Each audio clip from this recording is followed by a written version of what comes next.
Hi అండి, ఎలా ఉన్నారు? సో నేను ఈరోజు ఒకటి చెప్దాం అనుకుంటున్నా. లైఫ్ అనేది చాలా చిన్నదండి, చాలా చాలా చిన్నది. ఈ మధ్య చూస్తుంటే లైఫ్ ఎలా ఎండ్ అవుతుందో మనకే తెలియదు. దానికోసం మా చుట్టాలు ఏమనుకుంటారో, మా పొరుగింటోళ్ళు ఏమనుకుంటారో అని మీ లైఫ్ని మీరు చాలా కుదించుకోకండి. తప్పు చేయకండి. తప్పు చేయకుండా మీకు నచ్చినట్టు బ్రతకండి, హ్యాపీగా బ్రతకండి. అంతే కదండి. ఇంకా మా ట్రాన్స్ వాళ్ళలో ఉంటారా, హ్యాపీగా ఉండండి. ఏముంది, డబ్బు ఇవన్నీ కొంచెం వరకు చాలండి. హ్యాపీగా బ్రతకడం నేర్చుకోండి. నేను చూడు ఈరోజు కూడా పబ్కి వెళ్ళాను. నాకు బాయ్ ఫ్రెండ్ కూడా ఉన్నాడండి. ఇక్కడ స్పానిష్ అతని బాయ్ ఫ్రెండ్ కూడా ఉన్నాడు.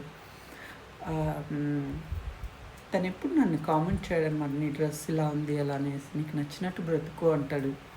సో నా క్యారెక్టర్ ఏంటో నాకు తెలుసండి. నేను ఇలా డ్రెస్సులు వేసుకున్నంత మాత్రాన నా క్యారెక్టర్ అలా కాదు. నేను ఎవరితో అలా చాట్ కూడా చేయనమాట. సో నేను ఒకటి చెప్తున్నా, నచ్చినట్టు బ్రతకండి, హ్యాపీగా బ్రతకండి, తప్పు చేయకుండా, ఎవ్వరికి మోసం చేయకుండా హ్యాపీగా బతికేయండి. సరేనా? ఉన్న కొద్ది లైఫ్ని వాళ్ళ కోసం వీళ్ళ కోసం బ్రతకండి. సరేనా?